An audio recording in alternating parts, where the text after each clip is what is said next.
Welcome to Hawaiian Diving Adventures from the warm and exotic waters of the Hawaiian Islands. Join us each week as we explore an undersea environment full of mystery and intrigue that has evolved for countless generations.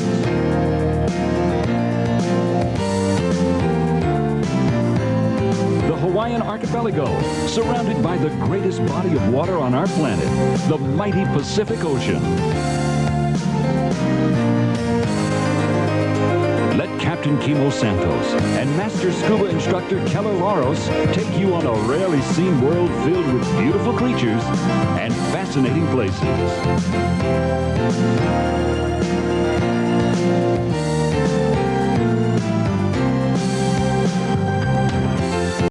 Welcome to Hawaiian Diving Adventures. Aloha! Welcome to Hawaiian Diving Adventures. We're in the Republic of Palau, which has what many people consider the world's finest scuba diving. On today's show, we're going to visit a lake which is full of thousands of stingless jellyfish. After that, we're going to go to an island where you can jump into 2,000 feet of water. We're going to end in this magnificent underwater limestone cave. You don't want to miss it, so stick around. We'll be right back with more Hawaiian Diving Adventures. Welcome back to Hawaiian Diving Adventures.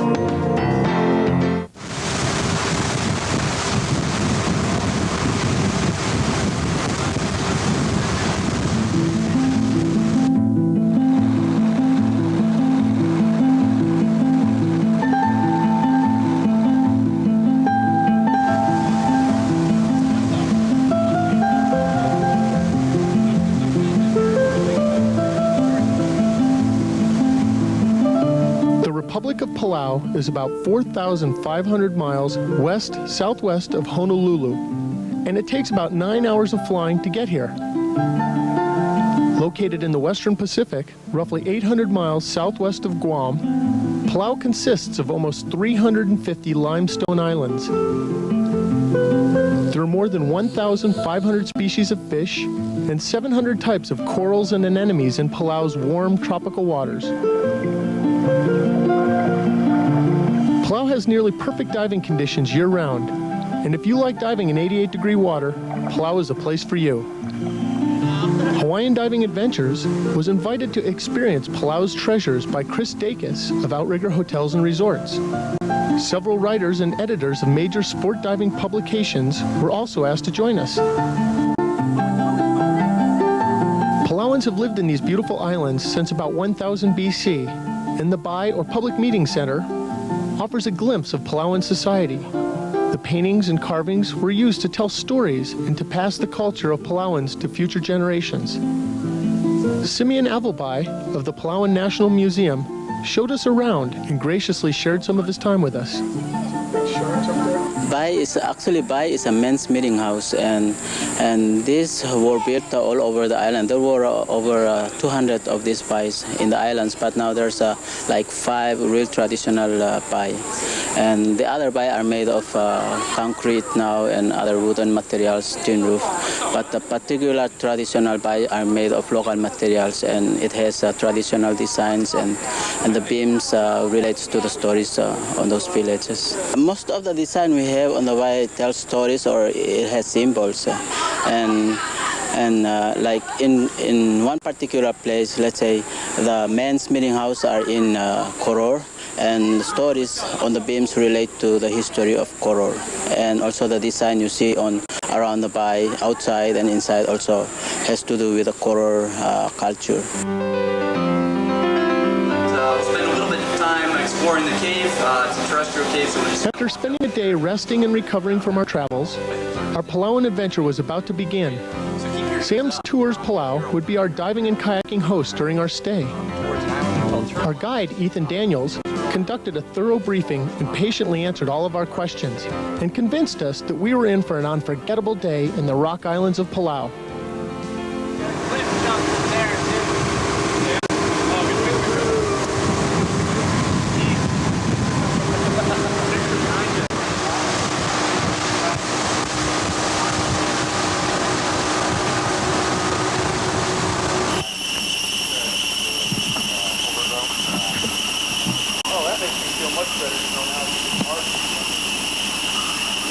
After a 20-minute boat ride, we were humping the bush of a Palauan rock island and heading for one of the most unique and isolated ecosystems in the world.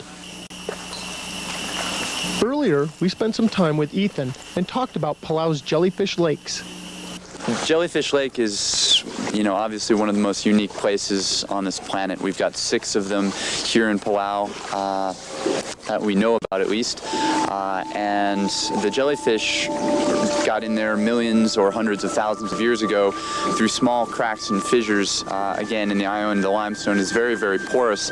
So the larvae of the jellyfish could slip in through these small cracks and fissures. And then once they got into the lake, and once they grew, they could not get out. And then over time, since there were no predators there, there's plenty of sunlight to use for their symbiotic algae within them. They really lost the need to have stinging cells, or what are called nematocysts. And through kind of a random mutation, one of the jellyfish lost that gene for the stinging cells, and because it was so reproductively successful, passed that or passed those genes on to the next generation, and so on and so on. So now you have a complete lake full of millions of jellyfish with no stinging cells at all. So incredible place to go snorkeling or diving in. Again, one of the most unique and special places on this planet. And it's just what Darwin was talking about when he was talking about allopatric speciation in isolation of part of a population. If you isolate part of a population away from the ancestral population, they will eventually evolve into a separate species.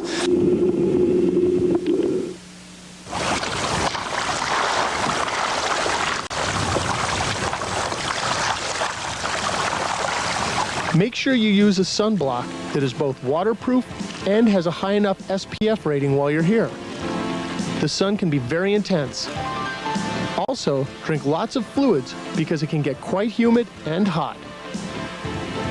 Our last stop on the kayak tour would be a dry cave that Ethan feels might have been a hideout for Japanese soldiers. You will notice some kind of graffiti that's been carved in. Do any of you read Japanese? Well, this means Nippon, or Japan, right here. And you'll see some other characters that have been carved into the rock down here, but many of them have been eroded or covered over with algae, which continually grows here, over time. These were put here, though, just about 54 years ago during World War II. And in just a few minutes, we'll see some more conclusive evidence that they were here. Imprinted the skull as it was growing. Recently, crabs excavated the remains of what Ethan believes to have been a Japanese soldier. This tooth has no betel nut stains, and since the vast majority of Palauans chew betel nut, he feels that there is a good chance that these are the remains of a Japanese soldier. Probably either a Japanese or Korean or Chinese that died here, probably from disease during the war, probably half starved. Their supply lines had been cut in mid-1944, so they weren't getting any food here, and they were trying to feed 25,000 troops plus thousands and thousands of civilians with just local food, and that's a lot of people during wartime. We'll be right back with more Hawaiian diving adventures. Welcome back to Hawaiian Diving Adventures.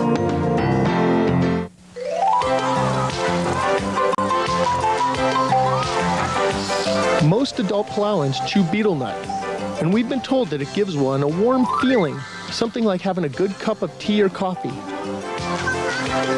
Of course, when you're chewing betel nut, you have to spit.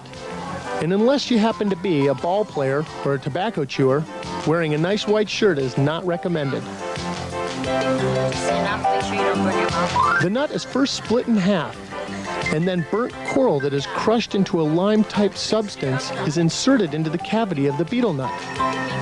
The nut is wrapped into a pepper leaf, and then all of this is inserted into the mouth and chewed. The leaf is a pepper leaf.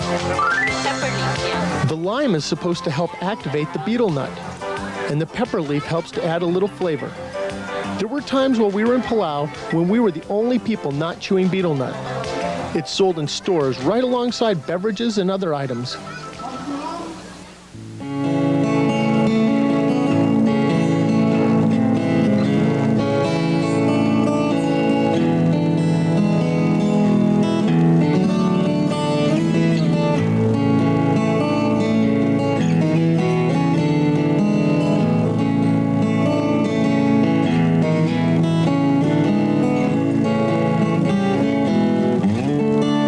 first day of scuba diving, we traveled to an island where you can literally jump from shore into 2,000 feet of water. Sam Scott, president of Sam's Tours Palau, told us that this is one of his favorite dives.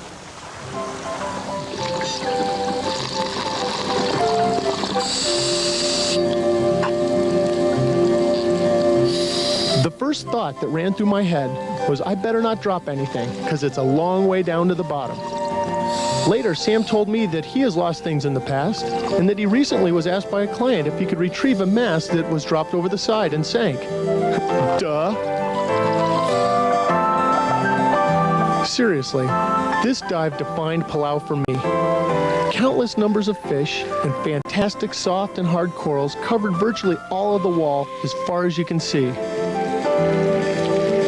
When I checked my dive computer, I couldn't believe that it was registering 88 degrees, which is normal all year round in Palau. Believe it or not, Sam and his divers were getting chilled, and they were all wearing wetsuits.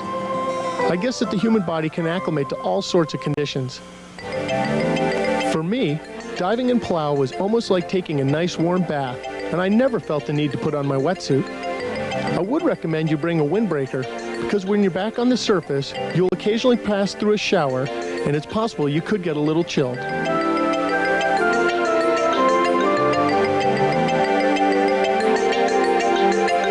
Our second dive is another wall.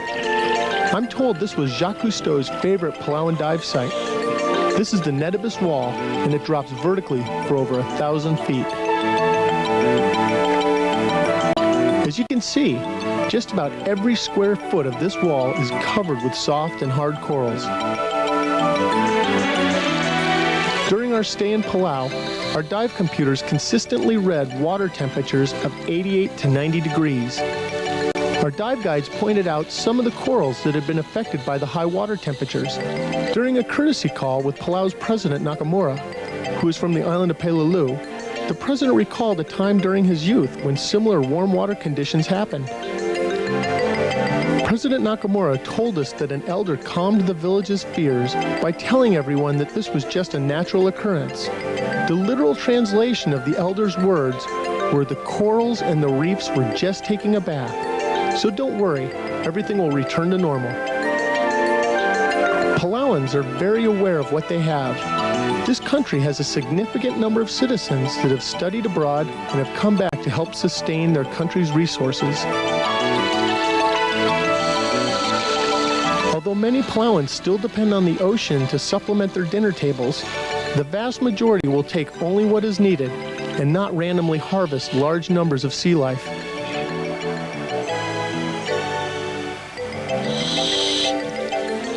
It certainly appears that the ancient Palauans have successfully passed on their culture, respect, and appreciation for their homeland. At the beginning of the 20th century, there were less than 5,000 Palauans. Today, the Republic of Palau is a vibrant country of about 18,000. With diving and ecotourism as a major contributor to the economy, Palau enjoys a higher standard of living than most of her Pacific neighbors. They are investing their earnings on their youth and creating a foundation for maintaining Palau's incredible natural beauty.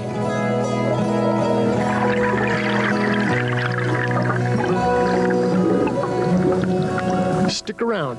We're going for a dive inside of Chandelier Cave on the island of Koror. We'll be right back with more Hawaiian diving adventures. This Hawaiian Diving Adventures Safety and Equipment Minute was made possible by Sam's Tours Palau.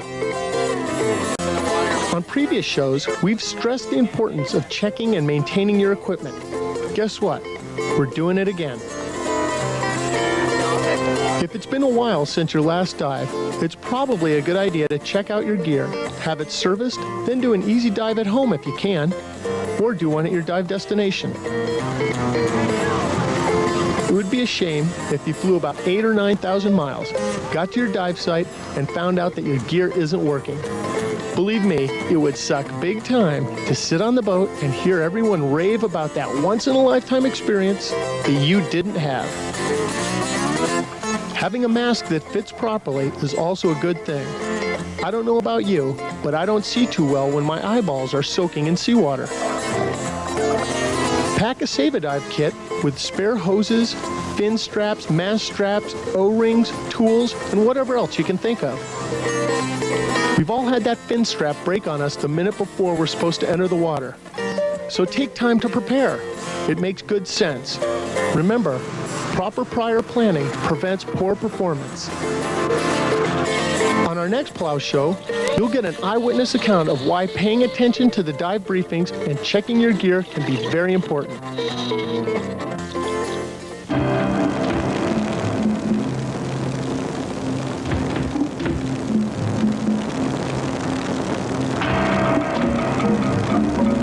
Ethan Daniels, our guide at Sam's Tours Palau, took us to Chandelier Cave, which is on the island of Koror. We spent some time with Ethan prior to our cave adventure, and we picked his brain and tried to get a feel for this dive. Ethan staged our group outside the entrance of Chandelier Cave. The tension seemed to be contagious. None of us were experienced cave divers. The water at the entrance of the cave was pretty silted up, and visibility was not very good. This contributed to everyone's apprehension. As we entered the cave, I was thinking that going into a dark, confined space with low visibility was not my idea of a good time. And I'm sure that at least a few of the other people in my group were thinking the same thing. After about 2 to 3 minutes, we ascended into the first of 4 chambers. And as you can see, the water was quite clear. Our fears disappeared, and everyone was pumped up and suddenly very into this dive. Chandelier Cave was basically formed millions of years ago as water levels were much lower than they are today. Solution tubes were formed as fresh water fell through cracks and fissures of the rock islands, forming carbonic and humic acid combining with carbon dioxide and humus, the rotting vegetation on the rock island surface. Those kind of percolated down through the island and formed solution tubes. As those solution tubes got larger and larger, caves or big large pockets were formed, and that is the basis behind what we now see as Chandelier Cave. As water levels rose thousands of years ago, the cave became totally marine, and now we get to dive in it, which is a fantastic cave to dive.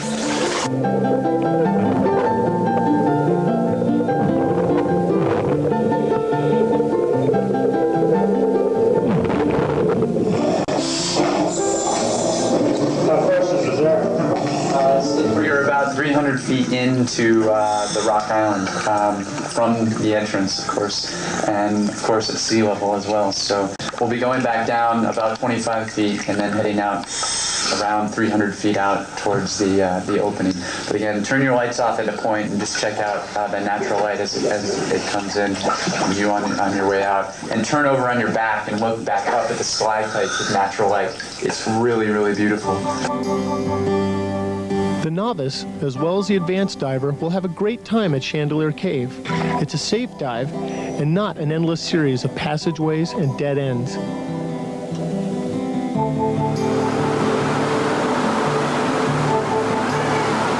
Our dive group of writers and dive industry people were forming a bond that would make our stay in Palau a memorable one.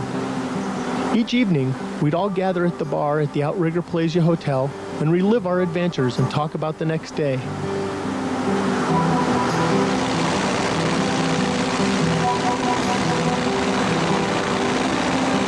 On our next Hawaiian diving adventure in Palau, we'll be going to the island of Peleliu, where a historic World War II battle took place.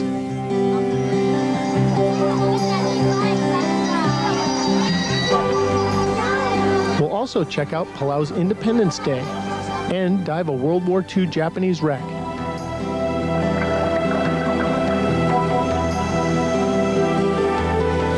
Finally, we'll check out the big action at the world-famous Blue Corner. So tune in next week. I know you'll love it.